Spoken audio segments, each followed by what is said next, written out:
What's up, tribe? How you guys doing? Go ahead and hit that subscribe button, and I hope you like this video. This is going to be your review for Power Book 2, Season 4, Episode 4. Hope I got that right.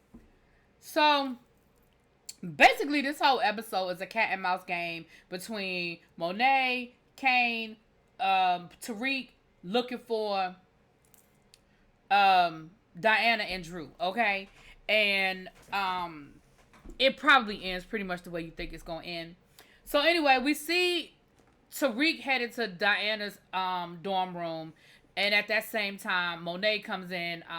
Monet comes in at the same time, and they basically compare notes and realize that yes, Drew and Diana set out to try to take her out, and Tariq was like, "Yo, I had every reason in the world to want to do it, but it wasn't me." And of course, technically, it was supposed to be him, but it wasn't him. We know who it really was, and we know that Tariq can't tell them that it wasn't him, that it was, that he knows who it was because it was his mama, right? Now, Tariq is all over campus looking for her. He even goes by Effie's room, and Effie is like, funny that you are expecting some sort of loyalty and some sort of ethics in the game that we're playing, first of all. And second of all, sir, we have all double-crossed each other, okay? Hence the reason why me and you ain't even together no more, right? Okay. Now Diana and Drew have nothing. They have no money. They have no nothing. They check into a motel, and first of all, y'all have to be the dumbest criminals in the world. Why they use a credit card? Not only do they use a credit card, they use the credit card that Monet pays. Which, I understand that that they wouldn't have their own credit card. Like, I get that, but... And I guess they don't have no cash. I don't know.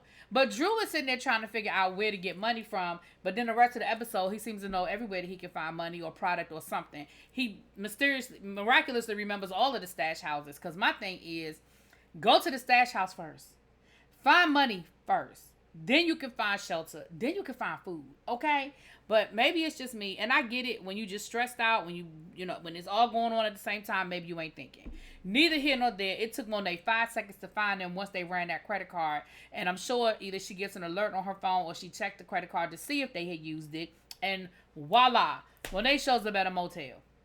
Monet gets to the motel, and the motel worker don't want to tell her what room they're staying in.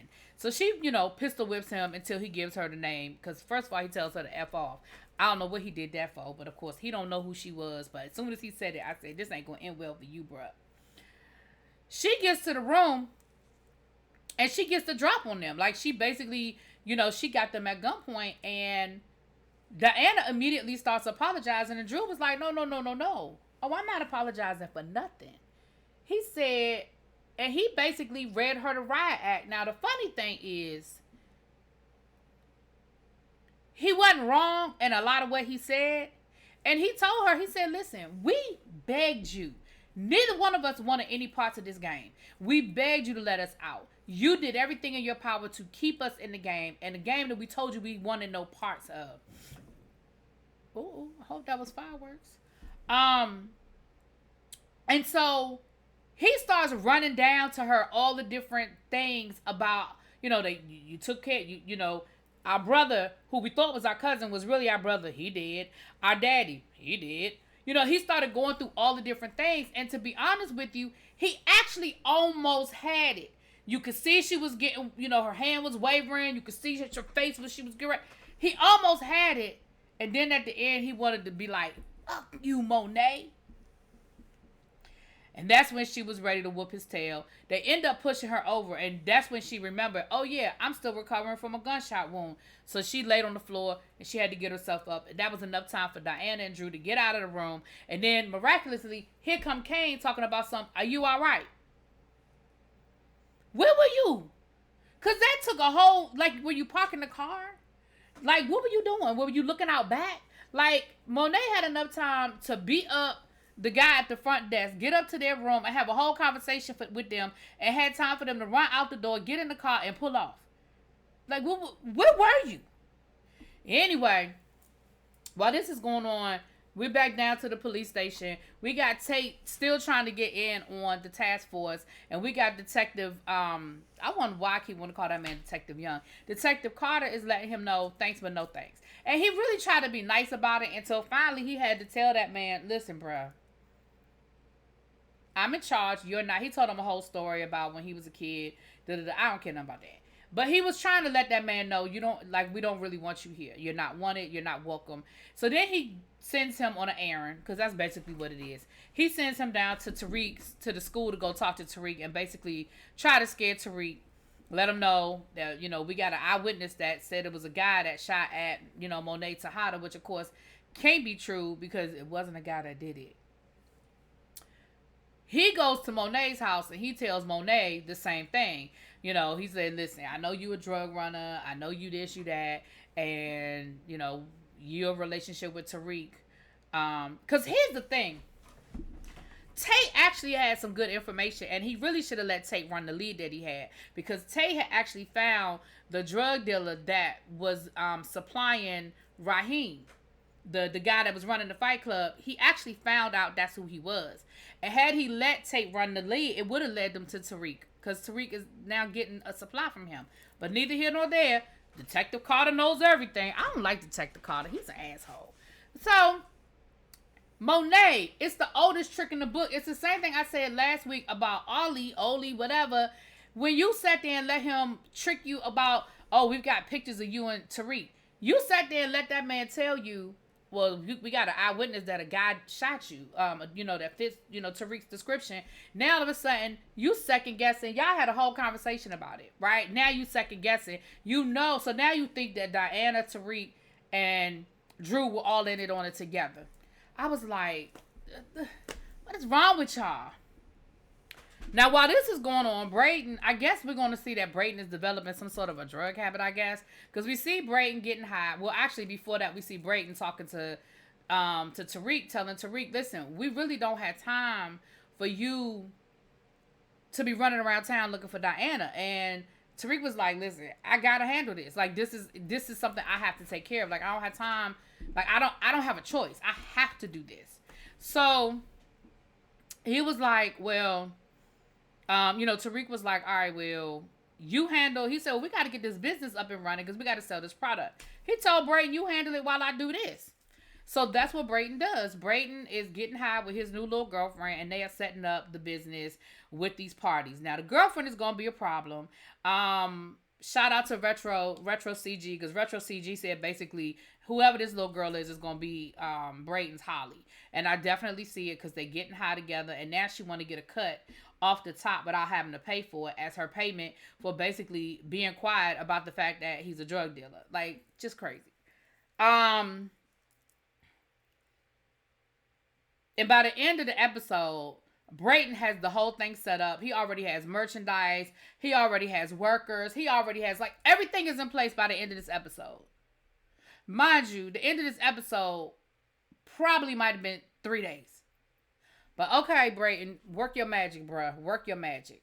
So, Drew and Diana are struck. They done slept. They done spent the night in the car. Monet is like, find him. Do whatever you got to do. Because basically, Tariq told them, listen, they took a shot at you. They set me up. You already know what it's got to be.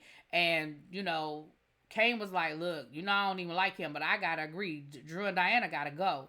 And, of course, Monet don't want to do it. Those are her kids at the end of the day. Those are still her kids. So... we find out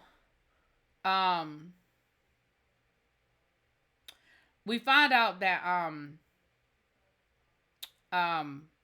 Drew says, I know where there's a stash spot, but you need to find somewhere safe to go. So Diana was like, listen, I think I know somewhere I can go. So child, she done called up Raheem, Hibachi, her boyfriend from last season that, come to find out, was a rich kid. Now, I find it very interesting that last season, he was living in the dorm. Now, I guess he figured, oh, well, I'm rich. I'm just be rich. And he living in this nice, beautiful, brownstone, got a house in Greenwich that's sitting empty, access, car, and everything. So, he drops Diana off there. And Diana, is like, thank you. I appreciate, you have no reason to be nice to me, but I'm glad that you're letting me in. I really appreciate, I appreciate you being nice to me. So he lets her in. And she's in there. She's there longer than she thought she was gonna be there, because we're gonna get back to why Drew is taking so long to get back to her. But she ends up letting him know, listen, I made a bad decision. I thought I was doing it for the right reason, but I've screwed everything up and I really got to get out of town. Like, my brother is going to go take care of some stuff. And when he comes back, we are leaving town. Like, my life depends on it. And so he tells her, listen, my parents' house in Greenwich is empty for the rest of the month. They're on vacation in Turks and Caicos, where I'm about to go. And he was like, so, go ahead and here are the keys, take my car. I'll come back and get the car. Let me know when you leave, do what you got to do. I thought that was way too easy, but I guess I don't have no empty houses just laying around that I can let people borrow. I don't know. Now, while this is going on, Drew done went to the stash spot, and it's his stash spot because, of course, Kane shows up, and he says to Kane, I should have never told you about this place. So let me rewind for a second. And before I forget to tell y'all, Tariq put Pinky on finding Diana, which, of course, Pinky does. Here's where I'm confused. So you have a stash spot. That's your stash spot where you keep your money that don't have nothing to do with the Tejada's stash spots. And last night when you were running for your life, it didn't occur to you to go there first. Okay then. Even after you left the hotel, you were still running for your life. It didn't occur to you to go there second. Okay. 24 hours later, now you remember you got a whole stash spot. Okay. And of course, by this time, Kane done remembered it too. So Kane done rolled up on him. So him and Kane, they do the Kane and Abel thing. Kane got the gun on him. They have the whole, you still Monet's do boy. Kane was like, whatever, you tried to kill her. At the end of the day, she's still my mother. He was like, you do know that no matter what you do, she's still not going to respect you. You still not going to get what you want from her. Because at the end of the day, Monet only loves Monet. Like, you've been trying your whole life to get in good with Monet, and you still never got it.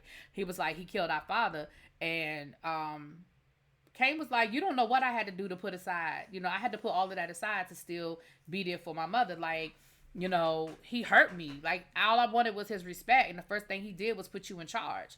And Drew was like, oh, so that's what this is about. Oh, okay. So, child, they get to tussling over the gun. Drew gets the drop on Kane, and Kane is like, go ahead and do it. Pull the trigger. Because if you don't pull the trigger, please know that I'm going to hunt you down until I get you. So you might as well go ahead and kill me now while you got the chance. Now, Drew can't pull the trigger, and he ends up running off. But here's what's stupid. He leaves the money on the ground. Sir, you already had the gun in your hand. You already had the gun on Kane. The bag was literally right there on the ground. I'm confused why you didn't pick that bag up before you ran off. So now he got to keep looking for a stash, product, something. Now, while this is going on, we get another flashback. We see Drew with a young Monet. This time she's Mary J. Blige, so she's a little bit older than what we saw, because the kid, Drew at this point, Drew is like maybe 12 years old, 13, maybe a teenager. I would say maybe 13, 14. And he's with Monet. She's making a run. He was like, Mom, I'm supposed to be at school helping set up for the art fair. I told my teacher I would do it. And Monet was like, look, you got to handle business. Family comes first. Don't say nothing else to me about no daggone art fair. Like, you doing what I need you to do here. So they go, and of course the dude is disrespecting her. He was like, so you one of Lorenzo's bitches? And she was like, I ain't nobody's bitch. So then he was like, oh, you want a drink or something? Because you a little stuck, you a little uptight. Monet was like, I don't want no drink. Just give me my money, right? So, of course, he tries to get in her face, and he calls her a bitch again. So she pulls the gun on him, and she's like, listen, give me my money. Like, I told you I'm not no bitch, and give me my money. So he gets to tussling with Monet, because of course he still don't respect her, and he don't think that she know what to do with the gun, which I guess she didn't, because he was able to get the gun from her. So they tussling, and Drew ends up shooting him and killing him. Well, He shoots him. We're going to assume he died. Well, of course, he's a 14-year-old boy that just pulled the trigger trying to protect his mother from whatever he thought was going to happen to his mother. And so he's upset. He's visibly upset. And Monet was like, what are you doing? What are you crying about? You did what you were supposed to do. You were protecting me. Like, basically, stop being a punk all your life. You know what I'm saying? Like, soldier up. Like, you did what you were supposed to do. Like, I appreciate it. So once again, we are getting these backstories about Monet and her kids and just how badly she messed her kids up. You know what I'm saying? So back at the house, her sister tells her the same. Her sister says, you know what? I had blamed Lorenzo for all of this. I had blamed Lorenzo for all of this. But now I realize it was you. And so she was like, so what you trying to say? I screwed up my kids? She was like, I'm going to say you made some really bad decisions that led to where your kids are right now. Okay? And you needed to get it together, right? So she tells her sister, listen, I really don't need to hear all this from you. Like, you need to it's time for you to take your ass back to Atlanta, right? Now, while this is going on, Detective Tate then went back down to the school and he done got in Tariq's face. And that's when he tells Tariq that they have an eyewitness telling him, that fits his description that tried to take Monet out. So of course he's like, is that what you told Monet? Like, is she about to try to kill me? Because is that what y'all told her? And at that point, Monet calls him. Now, while all of this is going on, Noma is trying to get some contracts secured to try to legitimize one of her businesses here in the United States. So she goes to Davis to get the information that she needs from Davis as it relates to getting those contracts. So she was like, who do I need to talk to? Now, Lorenz Tate, I guess, just ain't coming back, because this would have been a perfect episode to bring Lorenz Tate on the show, to give him a episode or a cameo or two. So I'm thinking maybe he's not coming back. I don't know, because Noma said, I hear that you're really good friends with Senator Tate. And he was like, more or less, we scratch each other's backs when need be. And she was like, well, can he help me? And he was like, well, no. He can't really do you no good. I got you somebody else that can help you. So she gives him the name of another, I think the governor or somebody that can help him. But he says, but you got to get past his guard dog, which is his aide, which is, a black guy from the Bronx, a little rough around the edges. So Noma was like, okay. And he said, there's a dinner tonight, where you can, try to talk to him. So she was like, I appreciate it. He was like, I'm picking you up at 8. She was like, no. I already had somebody that is going to be escorting me, which of course we know is Kane. So she calls Kane and tells Kane, be at my house at 8 o'clock. Kane is in the middle of looking for Drew. He was like, I'm kind of in the middle of something right now. She was like, I'm sorry, that wasn't a request. That was a demand. Get your ass to my place at 8 in an hour. No, she said be here in an hour. So of course, Kane goes running, but he tells the streets, listen, I need y'all to keep it. We still looking for Drew. So he goes, Noma dresses him up. He got on a real fly suit or whatever. Now, what was important about this moment is that we saw a different side of Kane. We saw that Kane can clean up when he needs to. And I don't mean physically, I mean figuratively. Because Kane went into that environment with all those high rollers and politicians and businessmen, and he really didn't flinch. And he did exactly what Noma needed him to do. He kept the aide distracted. He pretended like they went to the same college. He told him, that he was in, exports. And before you know it, that dude was talking him up and forgot all about trying to guard, keep people away from the senator. The problem was somebody called him and told him where Drew was, and he had to make a decision. He had to make a decision between finishing what he started with Drew, or finishing staying there with Noma. Baby, he chose to go after his brother, okay? Now, while this is going on, I forgot this part, which is a very important part. When Monet's sister confronted her about the kids, she said, you don't even see what's going on right in front of you. You don't even see that your daughter is pregnant. Baby, Monet was like, what? I'm sorry, what? She said, yeah, your daughter is pregnant. And how do you not know that? And she was like, how do you know it? She said, no, the question is, how did you not see it? It's right in front of your face. Now, I'm going to be honest with you. I don't know how she knew it either, because Diana not showing. We ain't seen her throw up. We ain't seen her do nothing. But I mean, I guess when you know, you know. And I think her sister is a nurse, so you know, maybe she know what to see and what to look for, whatever. Well, by this time, Tariq done made his way down to Hakeem Abdul Salam's house.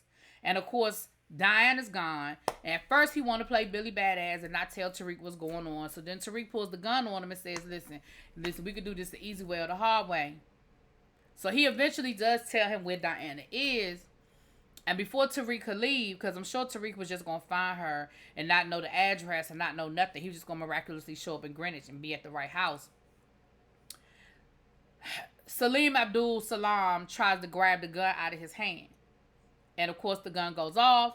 He ends up getting shot. And Tariq was like, why did you do that? Because Tariq really had no intention of killing that boy. He just wanted the information to find Diana. So now he's on his way to Greenwich. Because again, he just knows where to go. He's on his way to Greenwich to go find Diana. Monet now realizes, maybe I wasn't, the best mom. Because Kane ends up getting the drop on Drew. Drew goes to another stash house and he's actually taking drugs this time. I guess he figured I might just have to, hit a lick real quick and try to get some cash. Well, Monet calls him just at that moment and Monet is like, stand down. And Kane is like, what you mean? I got him right here. Like, literally, I got him right here. Monet said, that's still your brother. I said, stand down. Don't kill him. So, of course, Kane is pissed off about it. So, Kane don't kill him.